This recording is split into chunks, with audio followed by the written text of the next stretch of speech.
I'm blessed to have the career that I've had. You guys are the unsung heroes of the ring. As referees, we're generals in there. When I get out there and we're all in that ring, I'm the one that's most qualified to do the job that I'm in there to do. You would not be there if they did not believe in you. Being part of TNA and then now seeing the ability for these crossovers. It's a great partnership. Everybody is just nice. How did your journey begin? I went into Rocky Mountain Pro and I was like, hey, I would love to ref. They wanted you to be a wrestler so bad. Hunter goes up and hits Randy with a spine buster. All I hear him groan, and I go up and I go, H, you okay? I'm effed. I'm effed.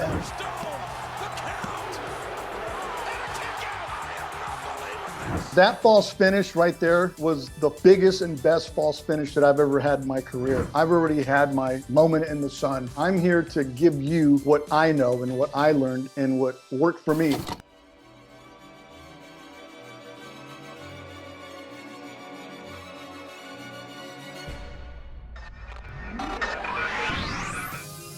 Rewind, recap, relive.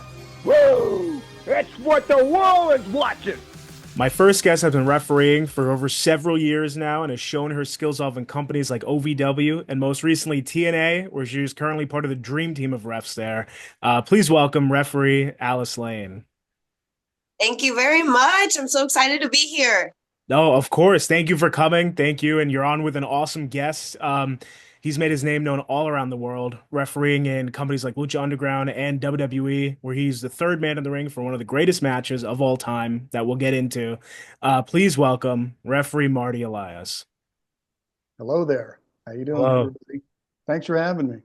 No, absolutely. It's so cool to have you both here. And I've done a few of these referee specific episodes. I always think it's so cool because you guys are the unsung heroes of the ring. I don't know if as many people know, if fans know how much you guys put forward to that match and make it go off without a hitch.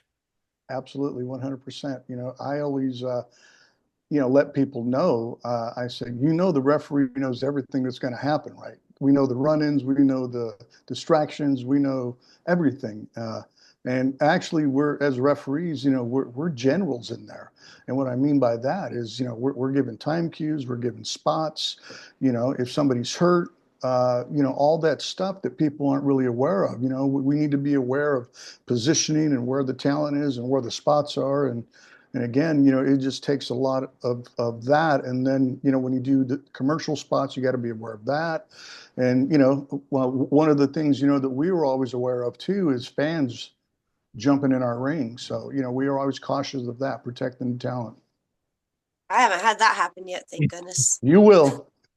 I know. I've heard. How do I handle that? What do I do? Just tell Boot them to get them. out. Boot them. Put them in hold.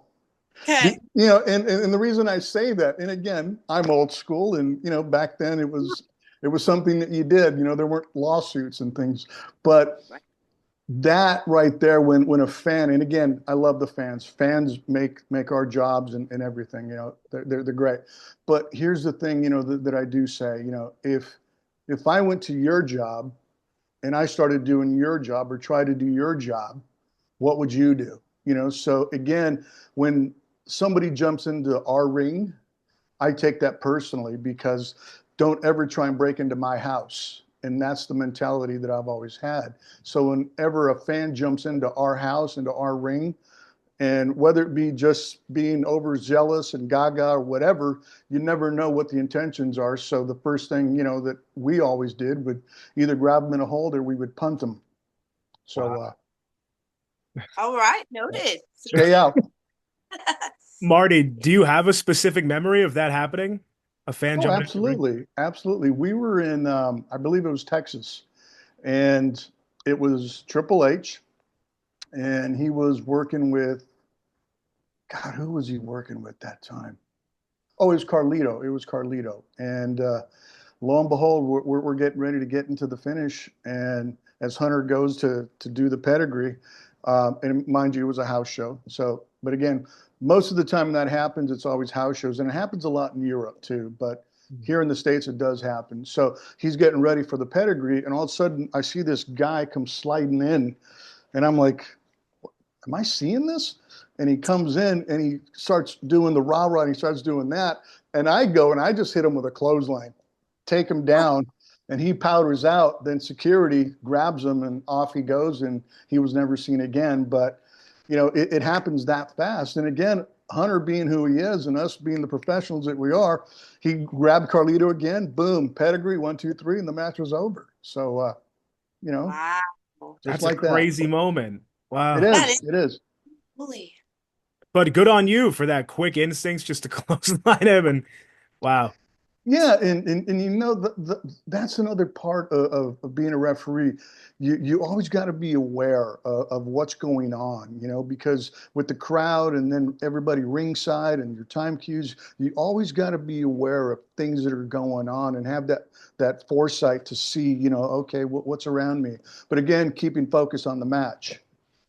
Yeah, Alice, I mean, you're still young into your career still, but do you agree that like people don't really understand just how much goes into it? Have you noticed that? Oh, yes. I actually just had my 2-year anniversary yesterday from the first. Congratulations. Oh, Thank you. congrats. 2 years. Thank you. I feel old. Oh, come on. You're not. No, it was actually Balaam Lynx and Atiba. So that was really cool. But yeah, I have found that the more that I do it, the less people know. And that just, I don't know, it's the best way that I can describe it, because they'll be like, I didn't know you guys did all of that. And I'm like, well, good. You shouldn't know those things. And so when I find out that they're not aware of everything that goes into it, it just means that we're doing a good job of hiding all that goes into it. So, but yeah, a lot of people have no idea. It's crazy. It's good and though. there's a lot to hide. On that note, though, it's funny because when talents have done guest referee spots like Rey Mysterio, Shawn, Jericho, whatever, when they would do those spots, they would get advice and, hey, Marty, where should I be and what should I do? And so you kind of give them the finer points of what it is to be a referee in a nutshell, and they go out and do it. But then when they come back, and I remember this specifically at Lucha Underground with Rey Mysterio, he came back and he goes, I don't know how you guys do this. He goes, I'd never want to be a referee. He goes, oh my God, this is awful. And I said, welcome to the referee world. Right. Mm-hmm. We love what we do, but it is a lot. But It is. It's awesome. I love learning it all. Yeah. That's so cool. And you said something that's very, very crucial, learning it all, because you're not going to learn it all. I still learn. And learning it all is something, I still learn all the time. I'm sure I'm going to learn some things in this podcast, but oh my God, hey, what about that? What about this? You're continuously learning. And, I've been doing this for over 3 decades now. So, it's always good to see when folks are learning and they're paying attention and they just want to get better at their craft and they want to be that referee, so it always warms my heart. That's awesome. And we're on the heels of something so cool right now, the Royal Rumble. And Alice, for you specifically, being part of TNA right now, how did it feel watching Joe Hendry come down, waving that TNA flag in the form of the World Championship, and really representing? That was awesome. And then hearing everybody just agree that he should have been there, and that was just, the pop was amazing. I had so many friends that were there. I actually watched it with a few friends that I watch a lot of my pay-per-views with. So I got to actually watch it from a fan's perspective, but I had so many texts and videos coming in like, oh my goodness, this is insane. I'm like, well, it's insane from the living room too. And it was a moment. It was awesome. Yeah. No, that was such a cool moment. Marty, did you watch? Absolutely. Nice. Yeah. I really popped huge, and this is from a personal standpoint.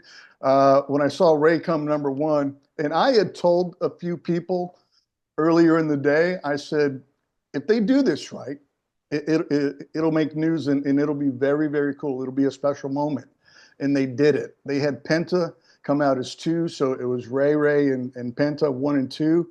And, I was looking at that and I went, oh my God, we did that match at Lucha Underground in 2014. but it was so cool to see those two guys and the history and being in the ring with those guys. It was so cool to see that, and to see how successful WWE is today with the product, and how over everything is. I mean, it's amazing. It's a whole different company from when I was there. Yeah. No, I can only imagine like one of those things that's changing the landscape right now is that WWE TNA partnership. Yeah. Alice, what is that like? Being part of TNA as you have, and then now seeing the ability for these crossovers, these crazy crossovers to happen that fans have wanted for so many years. So I'm a lot of backstage. I help do like the production and stuff. And so I'll see things and people come in, and then I just have an idea of how that reaction is going to go. And so when they come out and that reaction happens, it's just like they know what they're doing. This is going to go in the right direction. And everyone's so nice backstage. Everyone delivers. It's like it's a great partnership. Everybody is just nice. It's awesome over there. That's cool. Could you have ever imagined something like this, Marty, being in WWE when you were? Because TNA was strong too when you were in WWE. That would have never happened then. Hmm. And I know this for a fact because I was there, and the powers that be who were running the company and leading the company, that was no way. I mean, it was at the point where you couldn't even mention another company. You couldn't even mention another talent's name. And even though they were over somewhere else, you couldn't mention them. And that was just a big no-no that you were never going to mention. I mean, the thing that they did with Cornette back in '97, bringing in, the tag team champs, Smoky Mountain, whatever, all that was all fixed. All the ECW stuff was something that they okayed. But as far as like talking about WCW and then Impact and TNA around 2004, 2005, 2006, that was never going to happen. And, to see them have this partnership now, I really think it's great for the business. And I also think it's great for talent because you have that ability to go to different places now, and actually you're working together. You're not working against each other. And that's the thing, that I've always been a big fan of is the business, the companies working together, because it's no different than Major League Baseball. When you get that All-Star game, you get to see Mike Trout, Ohtani, you get to see all these guys come together and have an amazing game. And I think with the companies doing this now and interchanging talent, so to speak, I think that's like an all-star. And, you just never know who's going to show up. For example, like at the Royal Rumble, you never knew that Joe was going to show up. So that's a big plus. And, I'm really glad that they're doing that. I would like to see a lot of the CMLL guys or the AAA guys or the guys from Japan come in and make appearances and do that. I think that would be so much cooler, to bring in those international talents and really have a mix of everybody doing it. Yeah. And I feel like that's definitely a possibility. It feels so collaborative, like this partnership, like everything you just said. For Today those, it does. yeah, today, right. For those who don't know, what are the responsibilities of a referee during a Royal Rumble match? So I'll take you back to 2008. Okay, Madison Square Garden, Royal Rumble. Okay, so this is when Cena made his return. Big surprise because he was injured in 2007, Lady Torres Peck.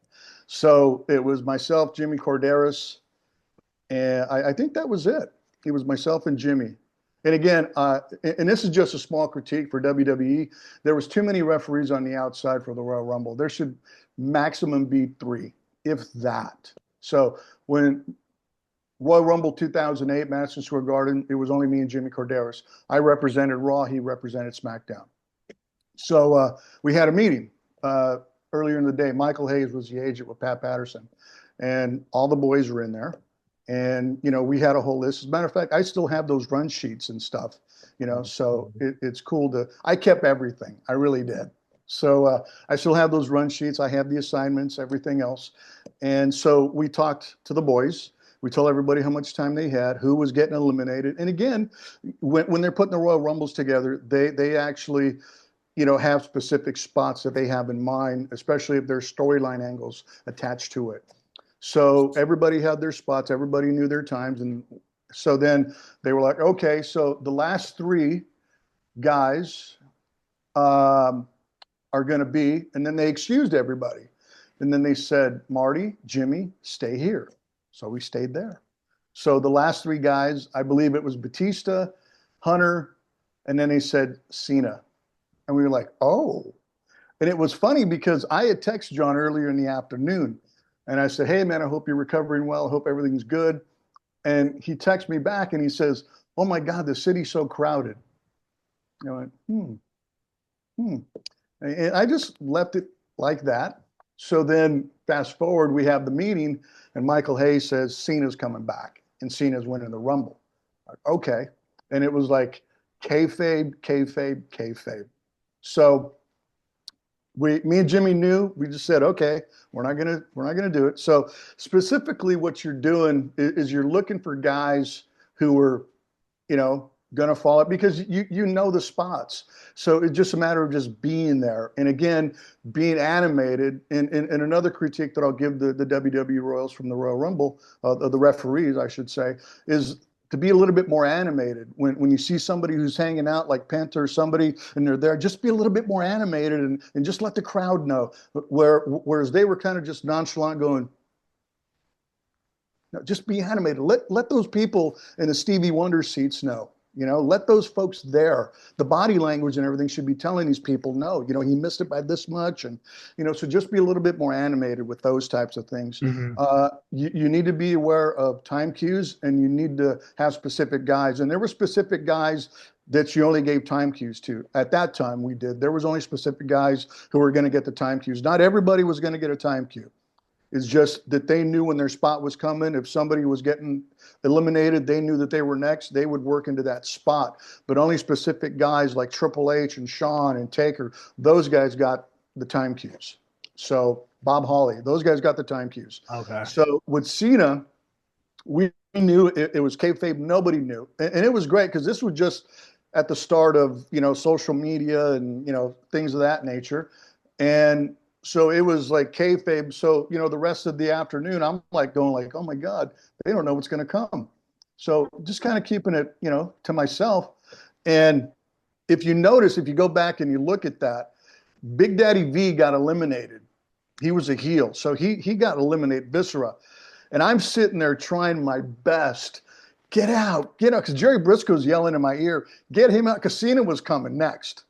And it was like, get out, get out. He's trying to heal the crowd. And I'm like trying to push this 500-pound dude, get back, get back, get back.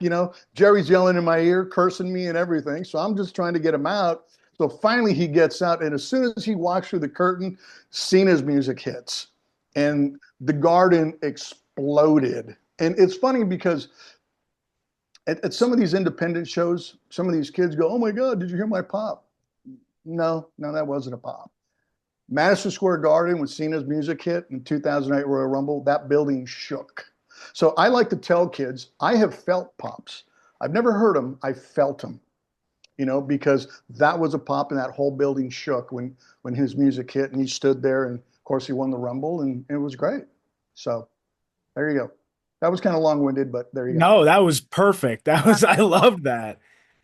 Wow, there's so much that goes into it, but I mean, what's crazy? You would have never known that that's what you were doing. Like I've watched that Rumble over and over again, and I've never noticed that Big Daddy V spot at all. Yet there's so much happening in that moment. Yeah, if you go back and you watch it, go back and just go, oh my God, yeah, I was doing everything I could to get him back, but he wasn't listening to me. And again, when talent doesn't listen to you, you just go like, Lord, please, But again, you can always go to the back and go, he wouldn't listen to me.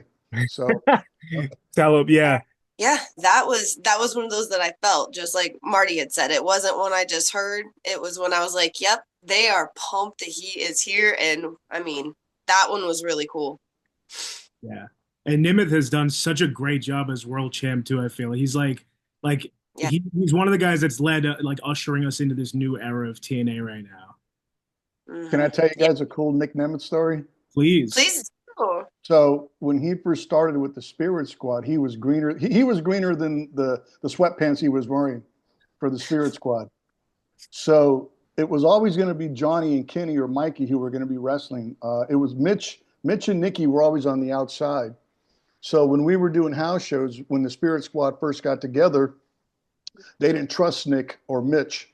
So they would be working and they would kind of try and grab somebody's foot or ankle or something like that, try and get involved. So then I would look at them, I would go to them and I'd do the whole thing and I'd wind up and then I'd throw them out. But the reason we did that is because they didn't want them involved in the match because they were so green. So to get them a little spot and then get them out as soon as we could, they would try and grab an ankle or something like that. Then I would throw them out and then they would go to the back because they didn't trust Nikki and Mitch to be involved with the match or actually wrestle the match. So it was either Mikey, Johnny Jeter, or Kenny Dykstra. So that's how green he was. So That's awesome. it's cool that they put the faith in you though for that too. Oh yeah, and you know it was cool, and you know I gotta give credit to a lot of different people, but Ricky Steamboat really helped me a lot when I was at WWE as far as like timing and those little pausing moments. Like Vince was real big on the pause, you know, and it was one of those things where as a referee, you know, you just don't want to you're out. Let that build. Let that build. Let the audience feel that. Let the audience feel you pointing to one guy or pointing to that guy or you're jaw jacking with them. Let them give some feedback and let the people see the interaction and let them see the build. And then when you're just finally tired of the jaw jacking and stuff, you, and you make it big and then you just wind that up and just boom, toss them out and away they go. And that brings everybody into it. That's your moment to shine right there as a referee. That's your spot. That's your spot. I like that. It's a It fun is. spot. It is a fun spot, but make it count. Make it count and get the audience involved with you. You know, you just don't want to go, you're out because where's the drama? Where's the sell? You know, you're killing that spot. It's supposed to mean something. These guys got involved. They were trying to cheat. So, you know, you as a referee, you're the authority. They're jaw jacking and just give the big wind up and out you go, boss. It's so like I said, it's your spot. yeah.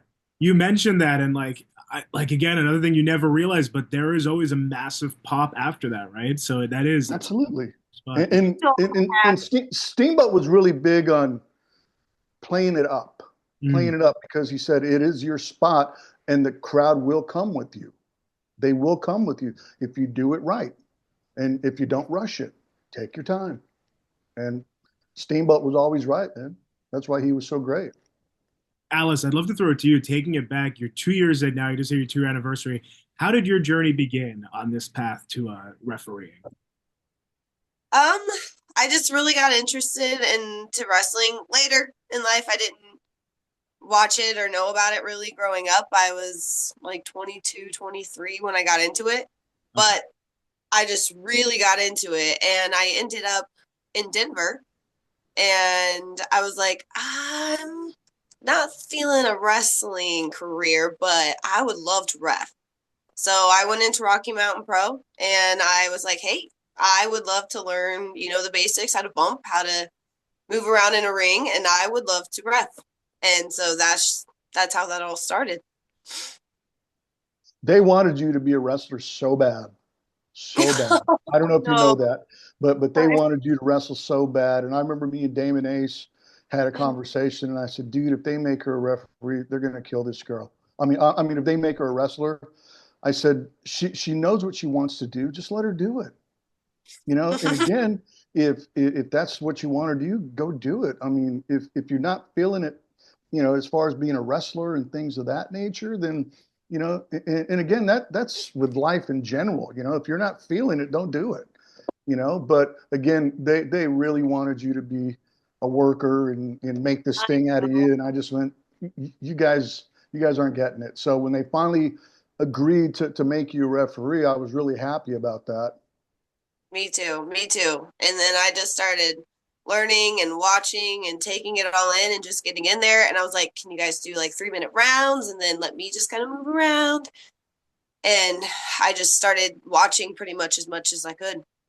That was the bulk bulk of my training. So, and then when I finally got in the ring at Bierstadt, I was like, okay, let's see if we can do what we've watched. And then I've just been trying to watch and get feedback ever since. Marty, what was your journey like? Do you resonate with that at all? Did you want to be a wrestler at first, or was it always refereeing for you? Let's I hear it. got in. I was actually a manager when I first started. What? I was my name was Mr. Ruby, and I've known Paul Roma since the late '80s, early '90s, and I am godfather to his daughter, and he and I have gotten along for years and years. We're practically family. So I was around WWF in the late '80s, early '90s, and stuff and everything, and I was so fascinated with it because seeing it live does it justice. It's no different than seeing a baseball game. And I was just so intrigued with it because professional wrestling and rock concerts are one and the same.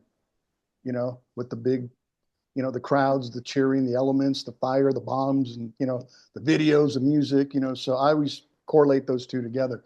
So I said, you know what, I want to start training. So I went and found a wrestling school in Southern California. And I went and I said, I want to start training. And again, I hate using this term. Back then, promoters, trainers, whatever, there was no referee schools. There was nothing. They were training wrestlers. And again, back then, they just wanted to beat the crap out of you and take your money. They didn't care if you learned or if you succeeded. They just wanted to get you in there. They wanted to run you into the ground and then beat you up, and then you would quit and they would take your $3,000. So I wasn't going to give them that. So I went in and I started training, and I started learning how to take bumps, everything. I mean, for the first 3 months, I literally ran the ropes every time I was in training. That was it. Just ran the ropes. And then Wow. for the next month or so, all I would do was bump anytime I went to go train. That's all you did. And, it's not like people get in first day, okay, lock up. No, you didn't lock up until 6 months down the road. And again, that's the way the training was, that they used to beat the crap out of you. So then ultimately I was like, okay, I want to be a manager. So I started doing that, and I worked a couple of shows, and Paul was trying to get back with WWF at the time. This was 96, 97, 96. So he and a kayfabe cousin, Alex Roma, got some dark matches in December of 1996 out in New Haven, Connecticut, and Nassau Coliseum, Long Island. And I went out there and did WWF dark matches in December of 96 as Mr. Ruby for WWF. And there's footage of it too, folks. I gotta see. So, yeah. But, it's funny because I was under the impression, and I was so green, and Roma didn't smart me up. I quit my shoot job. I quit my job. My ex-wife at the time was upset, but I went, I'm going to WWF. Don't worry, I got this. And we came back. And again, I didn't know how the process worked. And 8 weeks later, I still haven't heard nothing. So I get a hold of Roma. And finally he calls me. He says, hey, Cornette called. And he says, they ain't got nothing for us. So here I am, 8 weeks unemployed, and an ex-wife and a child to support. And, so I had to get a job. And, that was my first hard, real lesson with professional wrestling. And I learned the hard way. But that was my first exposure into it. But again, going back to how I really got into refereeing is after the Mr. Ruby fiasco, I started training again. And I looked at the boys, and I went home and I looked in the mirror and I said, what can I do to contribute to the business? I'm not 6'8", I'm not 300 pounds, but I could be a referee.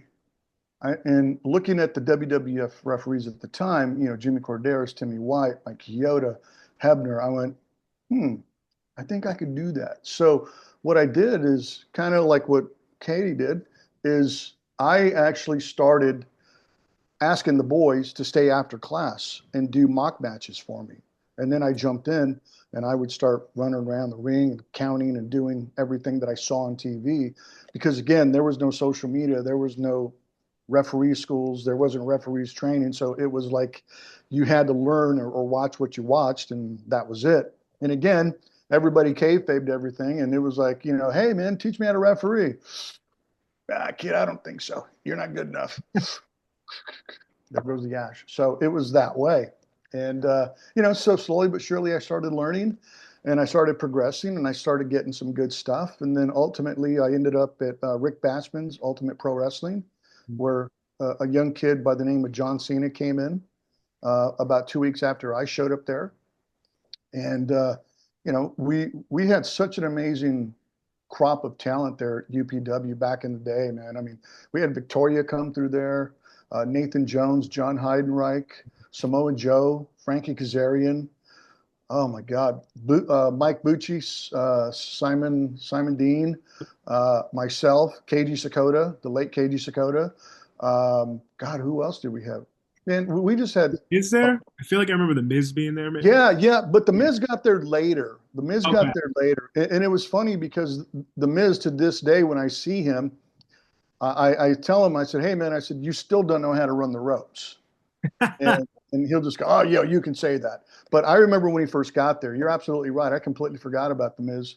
And again, he was more mouth than he was anything else. But once he got into the ring, it triggered, and it went, "Oh my God, this is for real." So he put in the work. He really did, man. I mean, he could be mouthy at times, but he was doing the work, so I didn't care. Yeah. And so all the skills you just mentioned that you picked up, you lend to aspiring refs all the time now, which is, it's funny, when you got in, there was nothing like that, but now you do put yourself out there a lot and help a lot of refs. What are some of the skills you try to pass on to refs that are on the rise, would you say? Positioning, facials, body language, selling. God, and again, like Alice was saying earlier, there's just so much, you got to be aware of what's going on. You got to be aware of the spot that's happening in front of you. You got to be there for the false finish. You can't be late. Your counts on the outside in the corner. And one of the biggest things, that I see is that referees today are very robotic. Loosen up, have fun in there. You're there for a reason. And when I was at NXT last March, I went there for a week and I coached at the PC. And that was one of the things, that I was telling the referees down there, is to loosen up and have fun with it. And one of the big things that I see on TV is, that people seem a little resistant in order to get in and really just get in with the talent and stuff. And I mean, from that aspect, I mean, the corner spots, instead of breaking out a 5 count, jaw jack with them, give them the Iggy and let that,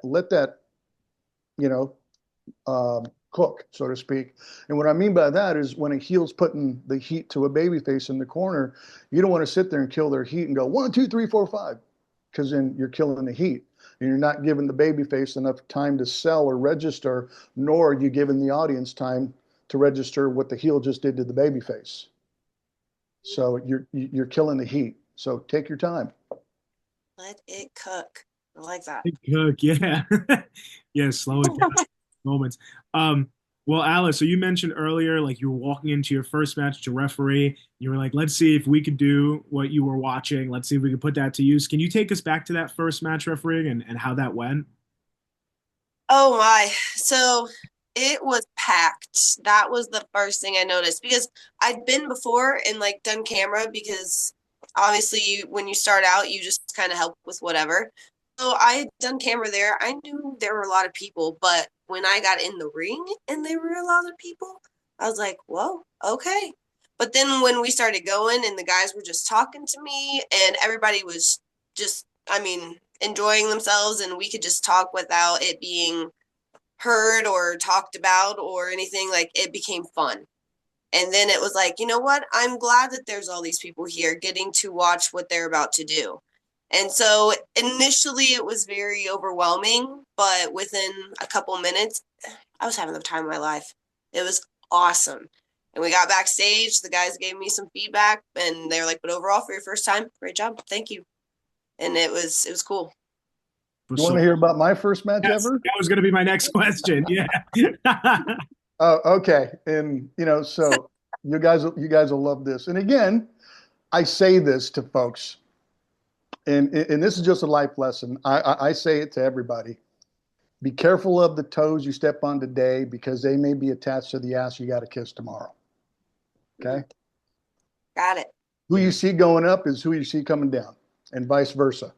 All right? Be nice to everybody. Yes, sir. So I was training as a referee. So I finally, why I did this, I don't know. The promotion was literally 20 minutes from where I lived. They had a show in Parker, Arizona, which was 3 hours away. I decided to go to that show. So I went. It was a Sunday afternoon. So I went. And again, I had only been doing the mock referee matches and stuff. So I get to the, it was a bar. It was like a local bar in Parker, Arizona. So I get there and I show up, and Jesse Hernandez, who was the promoter, and Bill Anderson at the time, what are you doing here? I said, well, I'm here to referee. Well, we don't need any referees. Well, I'm here. Okay, well, just chill out. Okay. So, I chilled out for a bit. About a half hour later, Jesse comes up. Brother, we got a match for you, brother. Brother, we want to see what you can do, brother. Okay, but you're not going to get paid, brother. This is a tryout. All right, cool. So I get in. I get 2 matches.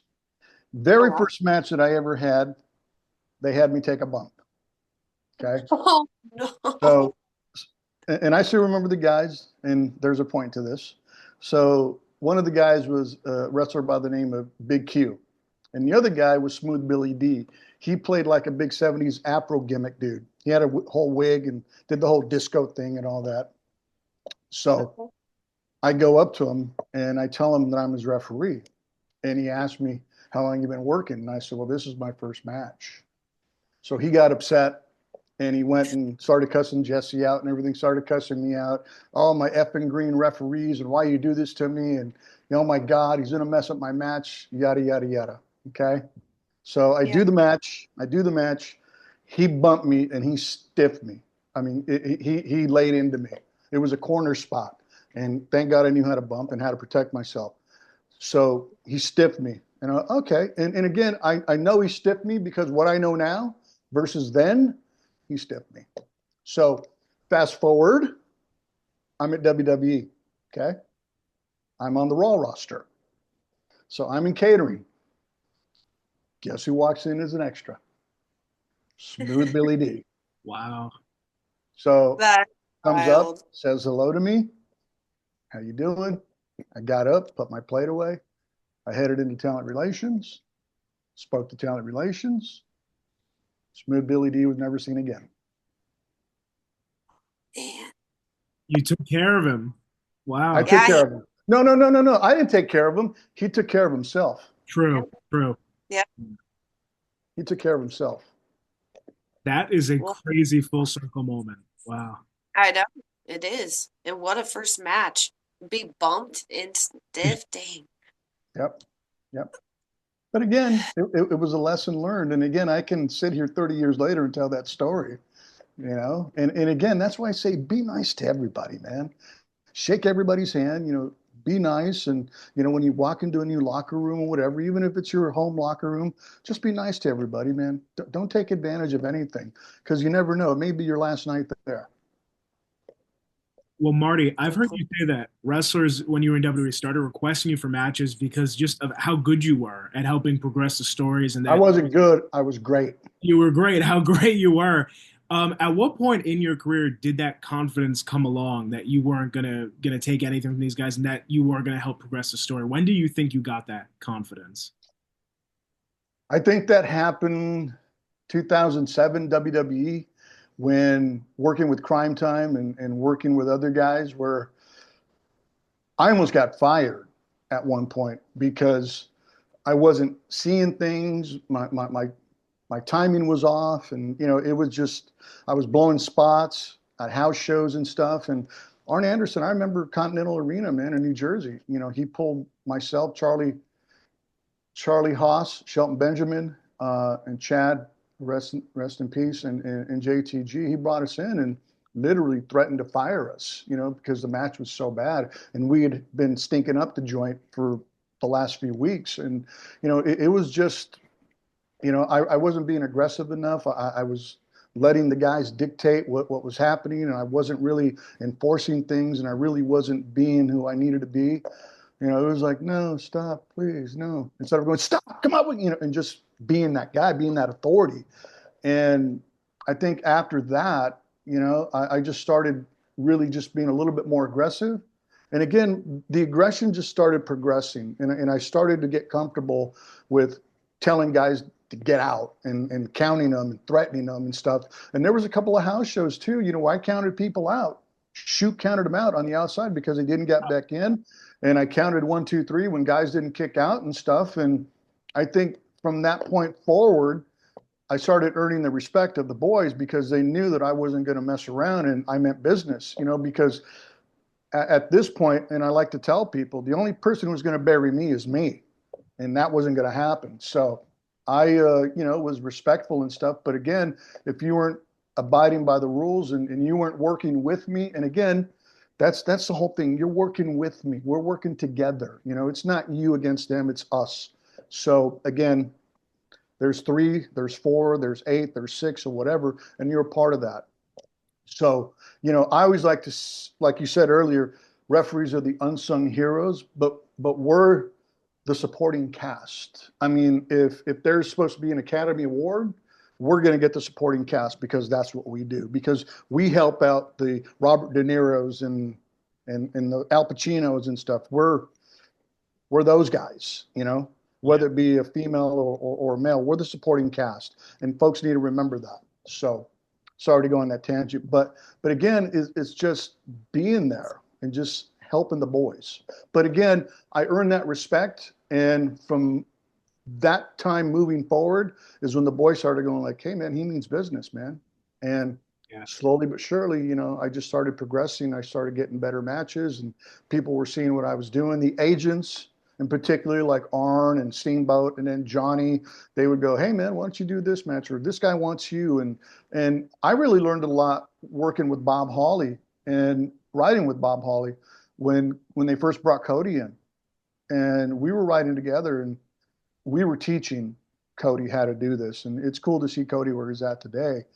But, to come in and start learning and seeing that. And then Bob started requesting me. And then it was like, once Bob started requesting me, it was like, game on. No, definitely. I think, and you said tangent. I mean, your tangents are filled with such wisdom. I feel like they're not tangents at all. They're so interesting to listen. Alice, to throw it to you.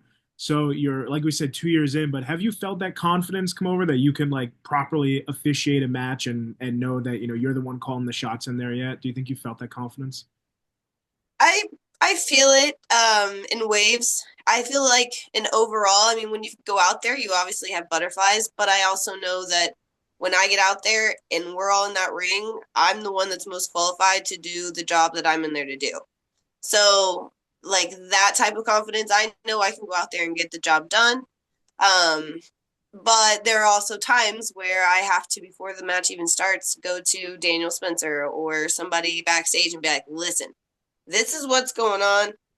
I either just don't know how to handle it or I don't think it's right. Can you come over and help me? Or if I'm at OVW, just no matter where I'm at, if something just doesn't sound right, I'll always ask. And then they're like, oh, no, this is what we meant. And then there's that confidence. Now I really know what the plan is when we go out there.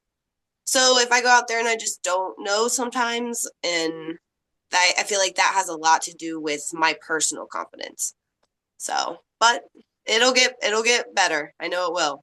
Oh, absolutely it will. And again, as you progress and you start working more and more matches and you start working with marquee names and things, the confidence starts, raising. And again, when you start working with the bigger names, the marquee names, you're going to get elevated whether you want to be elevated or not. And that's the thing that I learned is as I started to work with the bigger names and stuff like that and getting in the ring with those guys, it was like it was on. And I was like, I was either going to sink or swim. And I like to swim.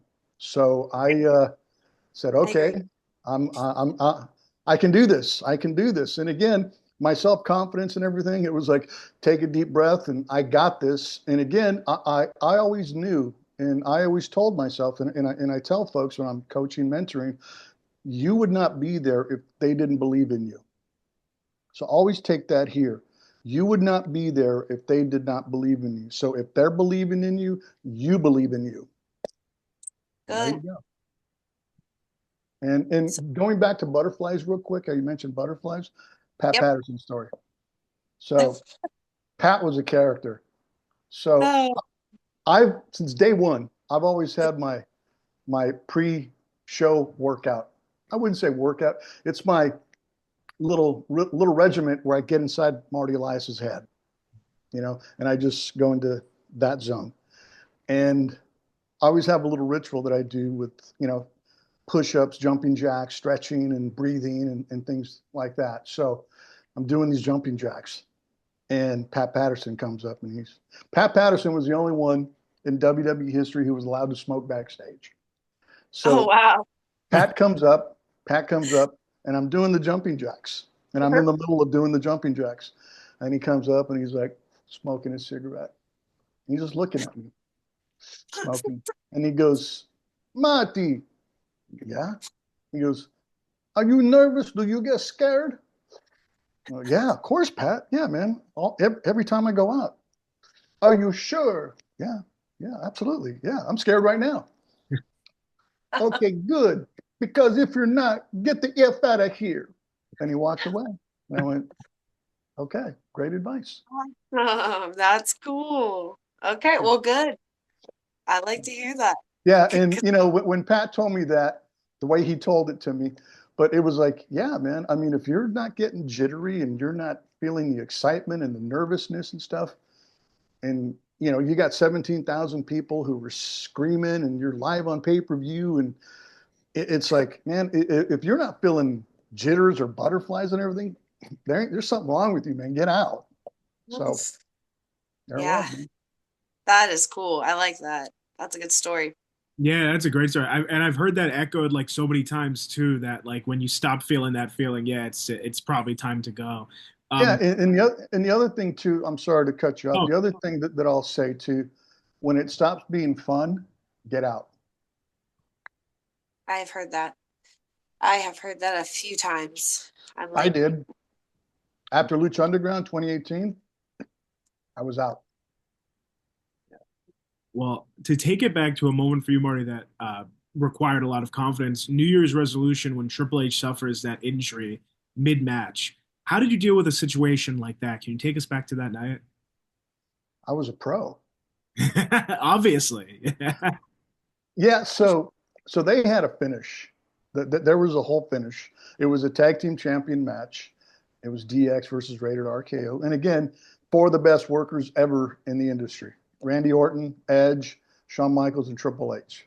Four of the best. And this guy was the fifth guy. So, and again, I was requested for that match. I was given that match. So there we are. And again, that was at Kemper Arena in Kansas City. So the match starts off like any match, and we're rolling through. And Hunter goes up and hits Randy with the spine buster. Boom. And as soon as he landed, all I hear him groan. Ah. And I go up and I go, H, you okay? You okay? And I'm effed. And I said, what's wrong? What's wrong? And he knew right away. He goes, my quad. And I don't know which one, because if you go back, he had already torn a quad and stuff when it was a tag team, him and Stone Cold against Benoit and Jericho. Mm-hmm. And I was like, oh my God, here we go. It's the same one, but it wasn't the same one. It was the other one. So, I'm asking him, and he's like, and I could tell he was hurting. So I started asking him, and then Jerry Briscoe starts asking me in my ear. And again, I start doing the dreaded X, and, I start letting him know. And all of a sudden Vince gets on my ear and he starts, get him out, get Paul out, get him out. And I'm trying to push Hunter out. I'm trying to get him out, and he won't listen to me. And I'm trying to get him out and stuff. So then I needed to get him off to the side. So Randy and Edge and Shawn didn't know what was going on. So I had to go communicate to Shawn, to Randy, and to Edge what had just happened because they didn't know what was going on.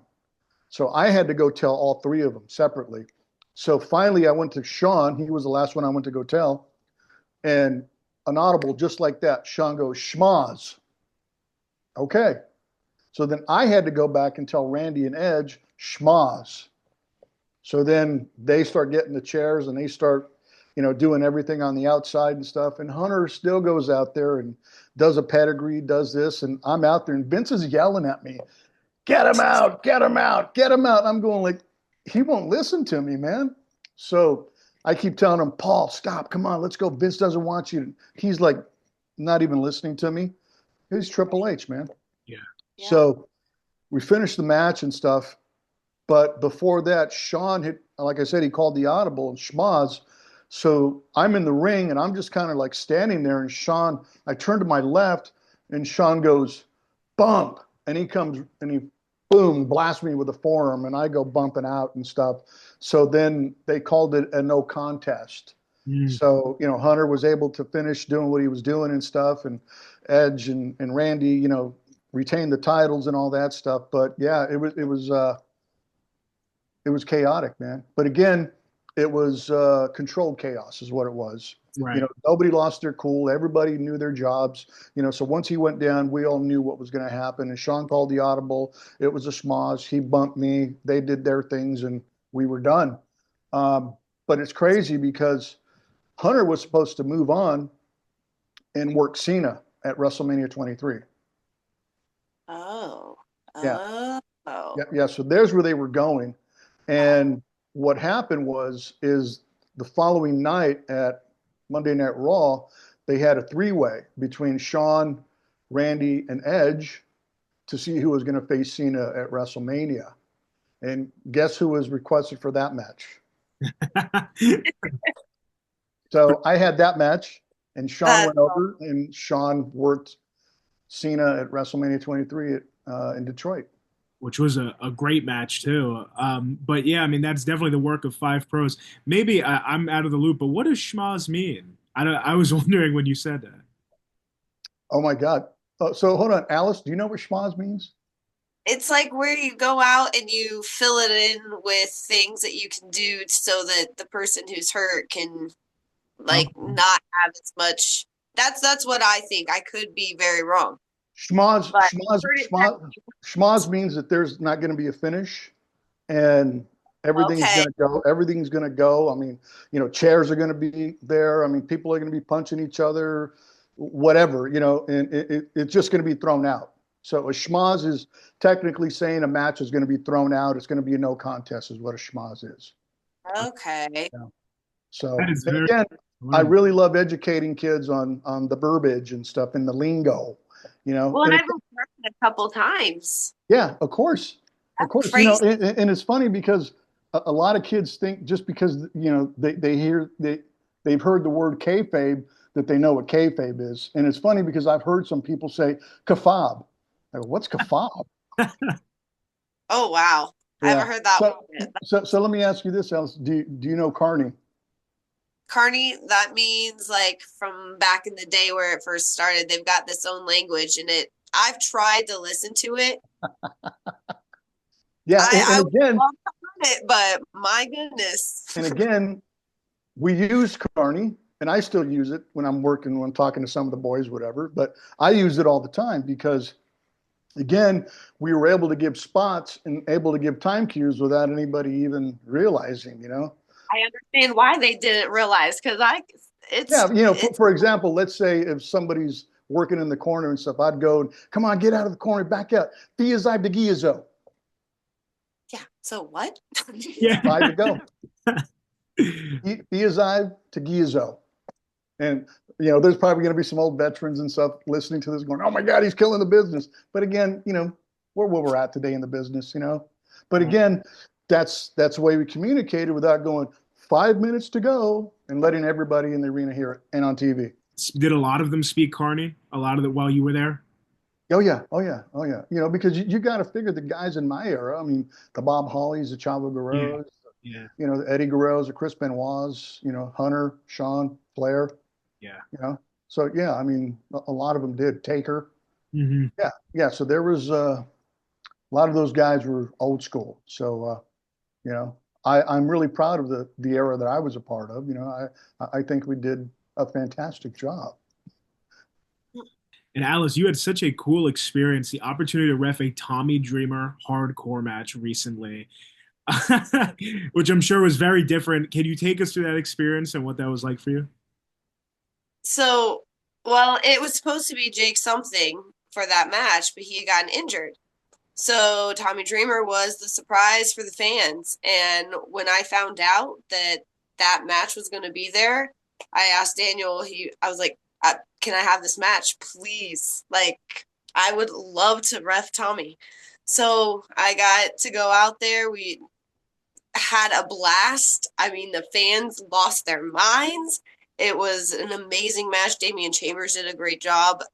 Stories were told. The fans got to be involved in it. The kids were involved. It was a time. And then even when we got done, he had his little bit, and we got to the back, and I just thanked him for the match. I was like, that just made my whole entire like career. Like, thank you so much. And he was like, absolutely. It was a Tommy Dreamer match, and I got to be part of it. And I was like, thank you so much. It was surreal, and the fans loved it. They were there the whole time. They had no idea, so the surprise effect was cool. Good old Tommy Dreamer. Yes. I love Tommy to death. Love him to death, man. He's actually one of the guys when he was working in the office for WWE. He really pushed for me. Really pushed for me. You That's know. cool. Yeah. So he was a champion for me, and I've always loved Tommy for that. Again, I've loved him before that too. But you guys want to hear a cool Tommy Dreamer story? Please. Oh, yes, Yes. please. Pay-per-view. It Okay. was, I believe, it was One Night Stand or Extreme Rules. I believe it's Extreme Rules. It Okay. was a three-way. It was Jack Swagger, Christian, and Tommy. It was in New Orleans. And so Tommy was, and it was for the ECW championship, by the way. So Tommy at the time was going through contract negotiations. His contract had actually expired. So they were negotiating with them all day. Mhm. And Mike Rotundo was the agent. And we were talking about the match. We had all got together earlier in the day, and then for some reason Tommy disappeared, and nobody could find Tommy. Nobody could find Tommy. So I got with Mike and I said, "Hey," I said, "is the finish still the same?" He's like, "Yeah, yeah, yeah." And originally it was supposed to be Christian, who was the ECW champion at the time. He was going to retain, going over on Swagger with the Imperier, I believe that's what it's called. Yeah, right. So I was like, all right, cool. And again, I didn't see Dreamer. I went to Jay and I went to Swagger. I said, "Hey, man, we're good. All right, cool, man. Thank guys. See you out there." So I get out there, and Uh-huh. they're doing the whole package and everything, and and Briscoe's in my ear giving me a time cue and stuff, and so here comes Swagger, comes into the ring, does his whole Swagger thing and stuff, and he comes through the ropes, and he comes up to me and he goes, "Tommy's over on Tommy's over on me." What? What? What are you talking about? Yeah, Tommy's over. And he's doing his thing, and he's like, and it's funny because he just walks by me and he's doing his whole deal and stuff, and he goes, "Tommy's up." What? Like, I'm like, "Oh, he's ribbing. He's ribbing." So uh-huh. so then here comes Christian, ECW champion, comes in, does his thing, peeps and all that, and he comes in, he goes, "Tommy's up on Swagger." What? I was like, okay, these guys are ribbing me, man. These guys are ribbing. So boom, here comes Tommy Dreamer. So his music comes and stuff. And as soon as Tommy gets in, and if you go back, you can look at it, he's getting in, and I'm like right there. And I said, "Tommy, are these guys ribbing me? They said you're up." He goes, "Yeah." He goes, "I'm up on Swagger." He goes, "Let's hurry up and get this damn thing over with before they change your mind." So we do the match, and we're talking the whole time. And again, You were in the match with Tommy. I don't know if he was cracking jokes with you or doing, but Tommy is he's great in there. He's a comedian. He's a comedian when he's in there. And so finally, here we go to the finish. Boom, 1, 2, 3. He's the new ECW champion. But that was the first time he ever won the ECW champion. He never won it in ECW. Right. He did technically, but it was taken away. So that was the first time he officially became the ECW champion. That is cool. What a story. They changed the finish like that. What do you think made them change it? It's just something that happened? No, they wanted to keep Tommy happy and keep Tommy there. Okay. Because they knew how valuable he was. And thing is too, Tommy Dreamer is an asset wherever he goes, man. Behind the scenes, Booker, everybody loves Tommy Dreamer.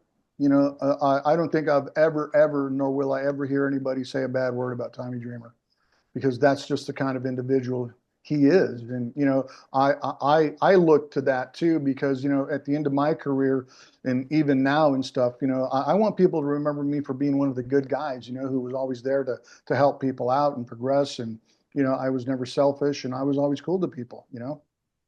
Well, from one cool match to another, Marty, Undertaker versus Shawn Michaels, WrestleMania. You were the third man in the ring for that. Can you take us in to what it was like having the best view in the house for that match? Again, me and Shawn were writing at the time, and he had been talking about, you know, hanging it up, and he ultimately did in 26. But, you know, he and I had talked about it, and I said, you know, hey, man, I'd really love to have one of your matches one day. I said, you know, and the time's getting shorter. And he says, well, let's talk about it. Let's see what we can do. I was, all right, cool. You know, and WrestleMania was probably 4 months, 6 months away. And, you know, we traveled and, you know, I had all his matches at live events and stuff like that. And, you know, I was always in the ring with him and, you know, so I knew Shawn. And, but again, the thing that I'll tell people is that Shawn Michaels live event, Shawn Michaels versus pay-per-view Shawn Michaels versus WrestleMania are 3 completely different individuals, because he gives you a Shawn Michaels, or he did give you a Shawn Michaels at the live events and then the pay-per-views. But when it was WrestleMania, it was like no other. And I have a cool story with regards to that.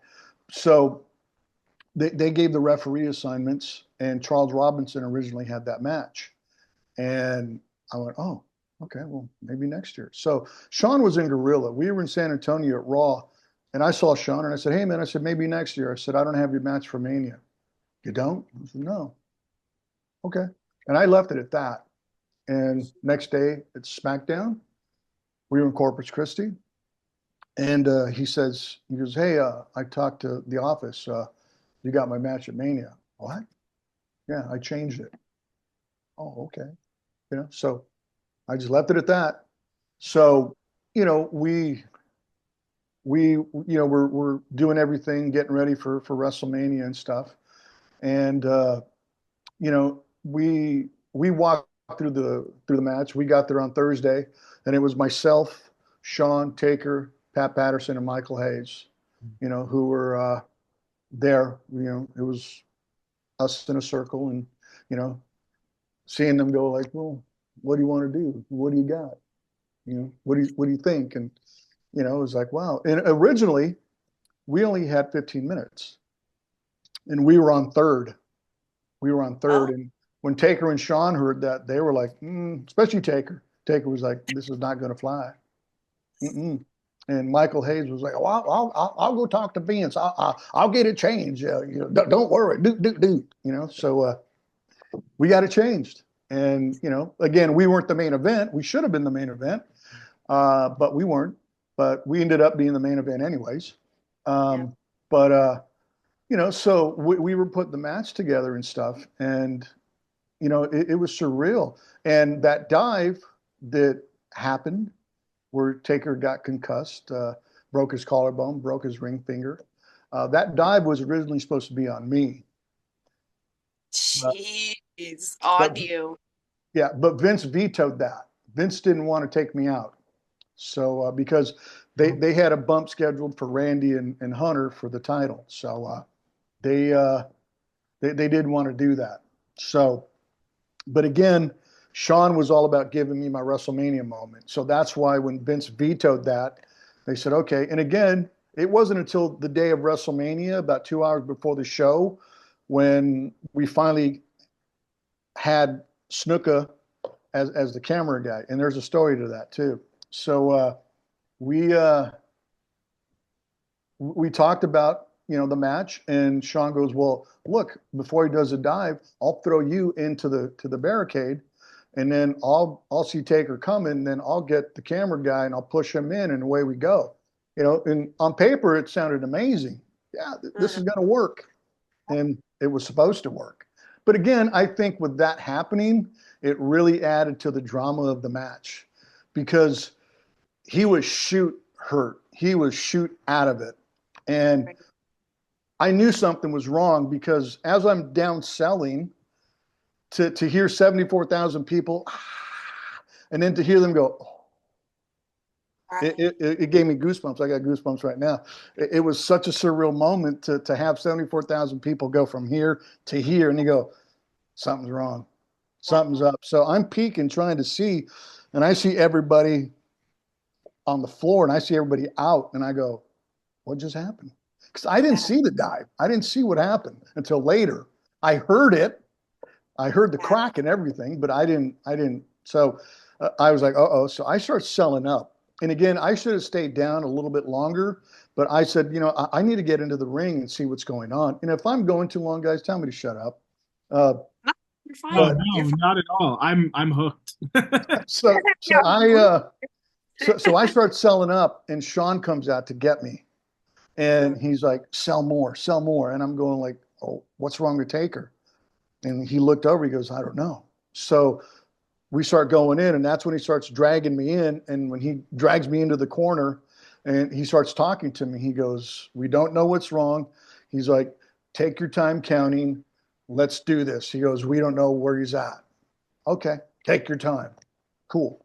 All right. Okay. So when I fell to my butt and I counted, Shawn's like, no, get up. So that's when he goes and he grabs me, picks me up. And again, I'm selling the whole time, because he had just tossed me into the barricade. And again, I didn't nip up or go, hey, I was selling the whole time. So Shawn, and again, when they show Shawn, he starts doing this and the crowd starts coming. And again, Taker and I didn't make eye contact until 9. He was out, man. And again, what I did, and I've explained this before, is that I elongated my counts. If you go back and you look at that, I was taking my time. I was selling because I was hurt. And I wasn't doing a normal 1. I was 1. I was doing that. And then I'd kind of give it a beat, give it a 1, 1,000, 2, 1,000. 2. You see how I added the time right there? Yeah. I stretched it out. Yes. And my counts were like that. Instead of them being 1, 2, it was like 1, and I'd kind of sell it and kind of give a 1, 1,002, and then I'd come up again. And right there is 5 seconds, right there, and then I'd give it. So I elongated that, and when I did that, the crowd started coming with me. I got the crowd. Yeah, absolutely. And that's what we wanted to do. And to have 74,000 people counting with you is a surreal. Oh my gosh, I can not imagine that. So I'm counting it, and again, I didn't see Taker until 9. We made eye contact, and boom, he rolls in. And it was just autopilot from then, and we just started rolling, man. And we went on to create magic. So yeah, it was pretty intense. I will say this, at the time, my biggest moment, and something that I went, you know what, it was all worth it.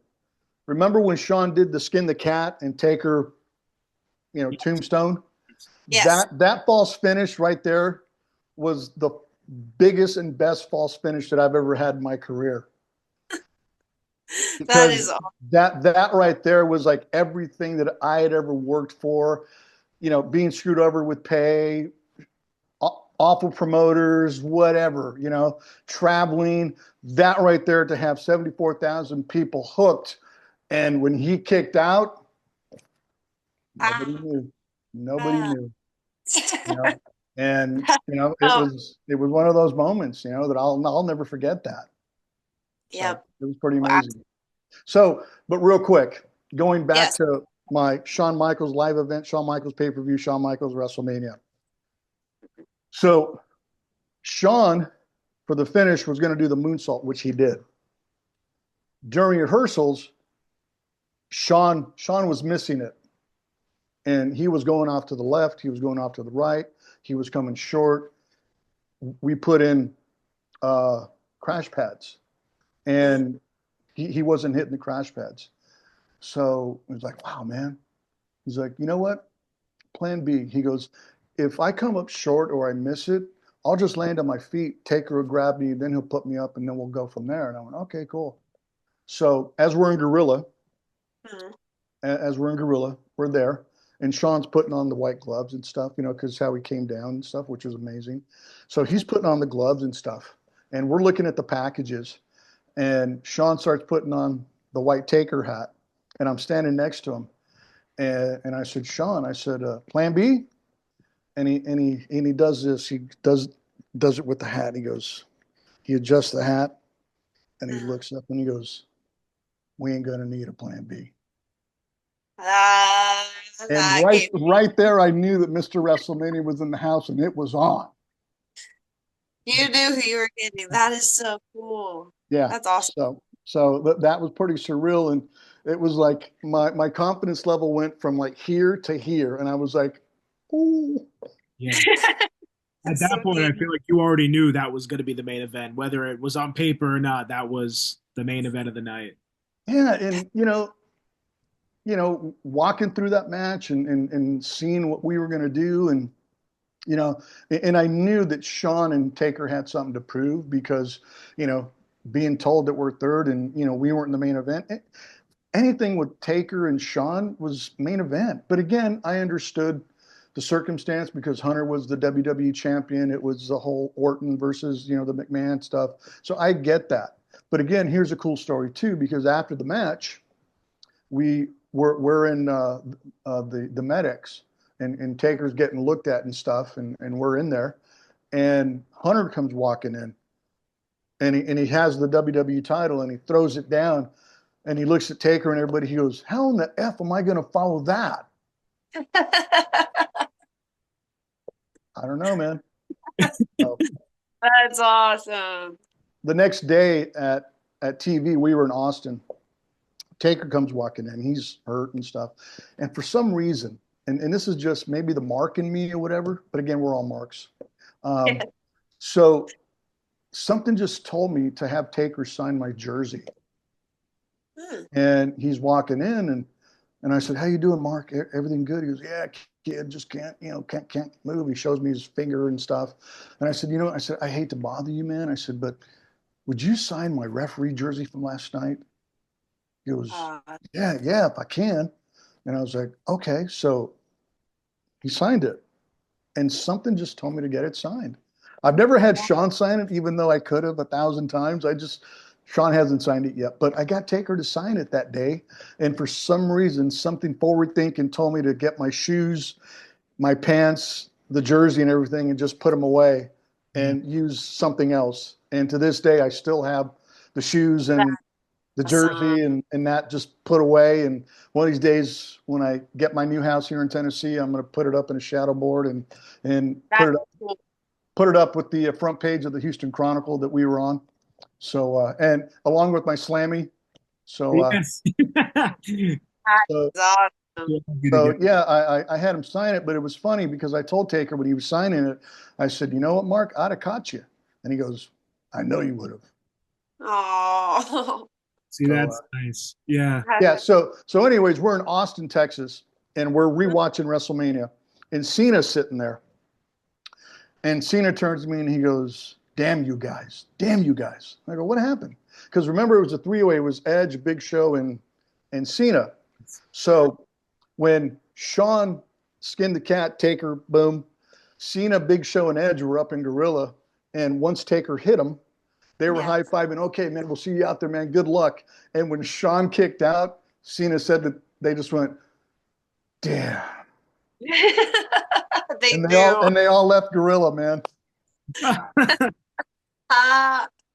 And Cena goes, we had to follow that. Yeah, that's funny. They had to follow it. I mean, you made magic that night. That is so cool. Alice, I saw you say something recently that you write all your matches down, or you write about all your matches after they happen, which I think is so cool, because I think one of the biggest travesties is that we have Cage Match for, you know, wrestlers matches, but I haven't found any database that has referees, you know, matches referees have refed, which is, it's so cool that you're writing those down and keeping track. What are some matches for you that we might not look at as like huge, but for you, they meant a lot? I mean, I've done a few at, like, in Colorado, Lucha Libre and Laughs. They bring in some people that I would probably never get to work with outside of there. So for me, I've worked Abaddon a few times, and that has been awesome. I got to work Masha Slamovich there. Just recently, John Morrison. So they're like these matches that aren't necessarily televised, where we get to have a little bit more fun. It's a little more laid back. They want to know what I have to say, like what my ideas are. Those matches are ones that a lot of people don't know unless you're there. They're the more intimate matches, and I feel that those are the ones that I get to learn more at, because it's not like, okay, you're on TV, everything has to be perfect. Like, no, these are the times for me to also be able to work on these things that I know I need to polish or whatever, but also have fun while doing that. So a lot of those like little house show type shows that these guys show up to, they're awesome. I live for them. And you'll have that forever too, as your career keeps advancing, of writing those matches down. Marty, did you write your matches down or keep track in any way? I attempted the first 2 years, and then after that, it was like, no, I'm on my mark for me. I was like, there were just, and again, at that time, I was working so much, you know, and it was like, okay, and mind you, and I'm sure you've dealt with this, Alice, where you got 2 or 3 matches a night, you know, and on that note, here's something that I'll tell referees, is that when you're coming up and you're working those independents and stuff, and you're working 3 shows three matches a show and stuff, you're putting in the work, because you need to look at it this way. You're really learning on the job, and you're learning how to work with an audience. Whereas the wrestlers, the boys, they're only getting 1 match a night. Okay. Whereas referees, we're getting 2, 3 matches a night. So we're getting out there and we're getting the experience and everything. So take advantage of that. If you can work 3 matches, that's cool. If you do 2, that's cool. If you're, you know, a big shot, then get 1. But again, there was times where I worked 6 matches, you know, or I was the only referee. But again, I never complained about that, because I knew I was going to be out there and I was going to get my reps in. And again, I was learning, I was trying different things, what worked, what didn't work. And, you know, if you're getting three matches, God bless you, because you're working more than the boys, and you're getting to learn what audiences like and what they don't like. And you're getting to work with different talents and stuff, and you get to be with people. And it's funny, because I've had some people, I won't say who or where, throughout my career, oh, you're just a referee. That may be true, but look at who I've been in the ring with. Yes. You know, look at all the audiences that I've entertained, you know, around the world, you know, and, you know, do I know how to do this? Absolutely. 100%. I know how to do this, you know, and again, I've done it with all those guys. So, yeah, I mean, I may be a referee, but I wasn't the one buying the ticket. I was the one in the ring. Yeah. Right. You know, so, yeah, I kind of know what I'm doing. Yeah. You absolutely do. I mean, and you show it, you know, both in the ring and through these amazing stories. Before we wind it down, you guys have been extremely courteous with your time, so thank you. I want to ask you one more question, Marty. a specific one. I heard you say that Jeff Hardy requested you a lot for his matches, and as a Jeff Hardy fan that I am, I'm curious if you have any favorite Jeff Hardy memories or stories or what those matches were. Oh man, I got a lot of Jeff Hardy outside the ring stories. Whatever you can tell. Wow. One of the coolest things that Jeff can do, and I was always amazed by it, is he can sing the alphabet backwards. What? That's impressive. Ask him. Ask him Okay. the next time you see him at TNA. Ask him. He can sing the alphabet backwards. I was always impressed with that. And whenever we'd go out on the town or whatever, and we'd be enjoying ourselves and stuff, you know, he loves to sing. He's got his band. He does his thing, and you know, we're both music fans. And you know, once he got going and stuff, you know, he would start doing that, and I would like do the alphabet, and he'd sing the alphabet backwards. You know, so that was always cool. I love Jeff Hardy to death, man. I've had some really good times with him. Had some really bad times with him, and I've had to see him go through some really bad times. But you know, he and I still text each other to this day. I'm in touch with him. Love him to death. We have a special relationship, you know, because I witnessed some stuff that most people will never witness, and everything that's between he and I, and we have a special kinship like that. But again, I have those relationships with various guys to this day. Bob Holly's another one. You know, and it's just special to have those, man. And you know, I cherish those things. You know, I cherish the years that I've been in the business. I cherish, and I'm blessed to have the career that I've had. And again, you know, Kay, I'll tell you this, and I'll tell all the other referees. You know, I'm not looking to take your jobs. I've already had my moment in the sun, so to speak. I mean, I've had an amazing career. I've had some amazing matches. I've worked with some amazing guys and girls. And, you know, I'm here for you. I'm here to give you what I know and what I learned and what worked for me. And again, people always critique, and, you know, I've been guilty of it too, critiquing the companies or whatever. But again, it's a different product today. It's a different presentation. And maybe Impact is doing things differently. TNA is doing things differently. Maybe AEW is doing things differently. WWE, I'm not there. But again, I can tell you what's worked for me, and you can make that work for you. And I can tell you how to react and how to work and how to do certain things. But again, I don't want your job. If I'm never on TV ever again, I'm okay with that. If I never travel again, I'm okay with that, because I'm at peace with everything that I've done in the business, and I know what I've done means something.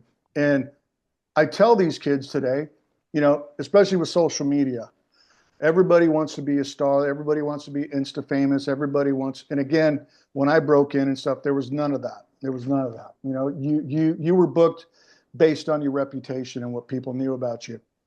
And again, everybody's so concerned with posting things and wanting to get likes and things of that nature, or a blue check mark. And everybody is so consumed with that moment on social media. And I tell them, I said, instead of making the moment, why don't you make a memory? Because the matches like WrestleMania 25 and New Year's Revolution and all these other matches that you just brought up, those are memories. Do you remember those? And we're 15 years on from that stuff, 20 years now, or whatever, how long it may be. But you still remember those matches, and those are memories. Create the memories, not the moments. I like that. Yeah. Thank you. Welcome. Excellent. Amazing way to end it. I mean, I don't know how you could follow that. Don't come to me, because I can't top that. That was so good. Marty and Alice, thank you so much. This was incredibly insightful. I had so much fun. I hope you guys enjoyed it. Absolutely. Absolutely, man. Thank you for having me.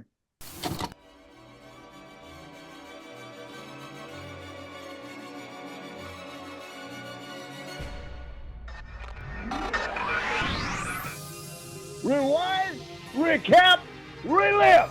Woo! That's what the world is watching.